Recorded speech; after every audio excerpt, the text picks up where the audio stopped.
Hello and welcome to the Climbing Daily Friday Gear Show. Today we're talking about training and warm-up products that we sell at the EpicTV shop. From below the budget fingerboards to smaller, cheaper items that will make a massive difference to your training regime.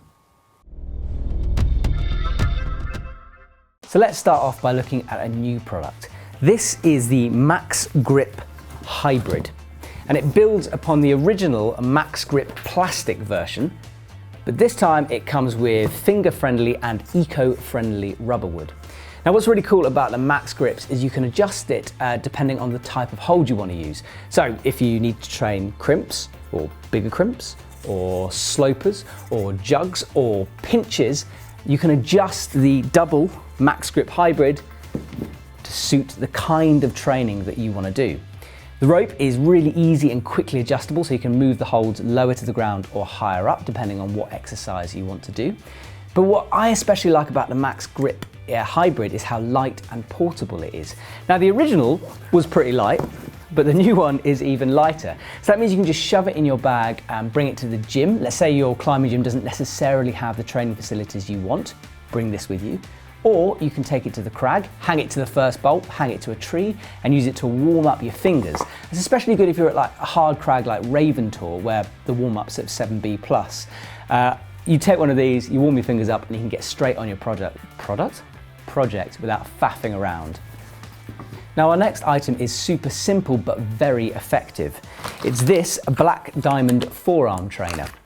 Now this may look like an innocuous bit of kit, but actually quite difficult to squeeze, and it works out this section of your arm.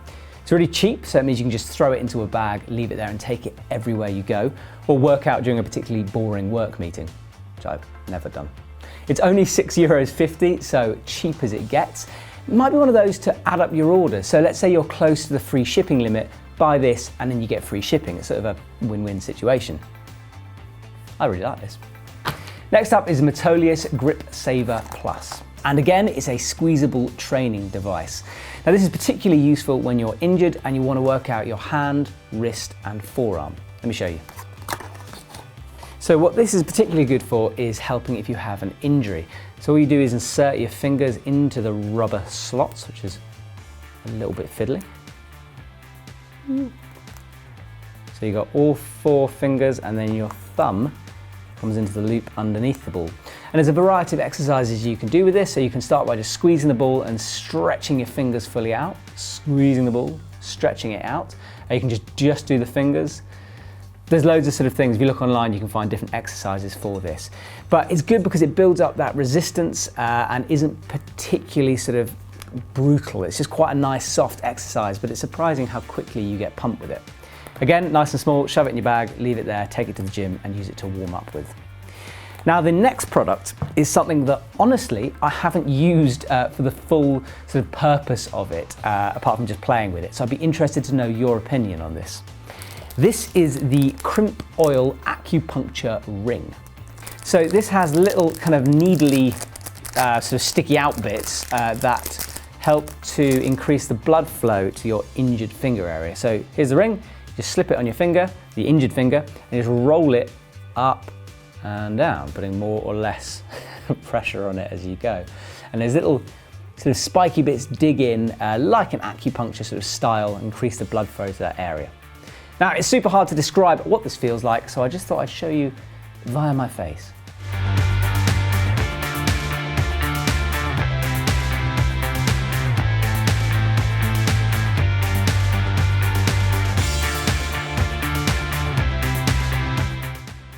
Now, as I said, apart from running this up and down my fingers a few times, I haven't used this with a finger injury. So tell me, what's it like? Did it help your finger injury? Did it do nothing at all? Let me know by commenting below. Okay, so now we're going to move on to look at fingerboards. And a word of warning, this section is not for beginners. Fingerboarding puts huge amounts of pressure through your fingers, and you shouldn't really be doing it unless you're an experienced climber and you've warmed up properly, as Hugo behind the camera knows all too well. How's the injury? He doesn't want to talk about it. So let's start with the tried and tested classic fingerboard, the Beastmaker. The Beastmaker comes in 2 types. The 1000 for slightly newer climbers, but still suitable for those bouldering from 5A to 7C, or the 2000, a fingerboard for experts with some very small holds on it. These boards have been beautifully designed and well thought out, and there's every conceivable hold on them. From tiny edges to mono pockets, it allows you to target your weakness.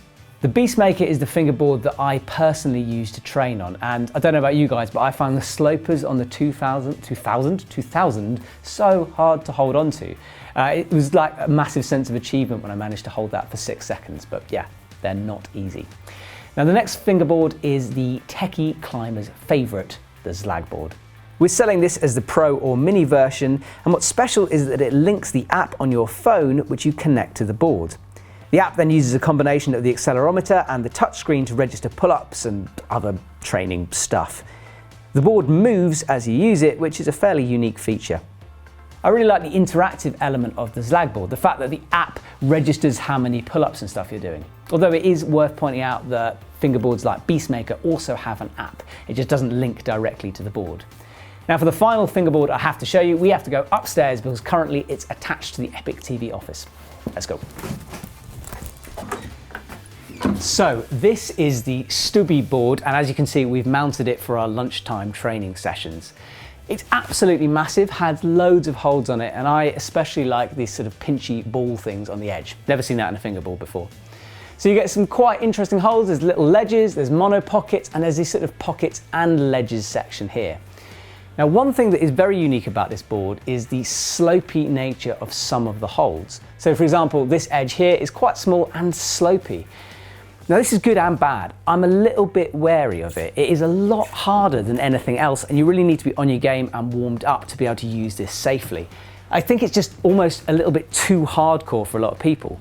But if you're climbing a lot on sort of polished limestone edges, this could be the board for you. Just think carefully if it's what you need. So there you go, a rundown of a few training and warm-up products, from the small and cheap to the massive and below the budget. As always, let me know what you think. What have you bought and used? What do you like? What you dislike? Comment below and let me know. Now we are currently having a massive winter sale on the EpicTV shop. Simply go to the outlet section, choose the category you want and get shopping, because there are some bargains to be had. That's all we've got time for today. Thanks for watching, have a great weekend, and I'll see you soon.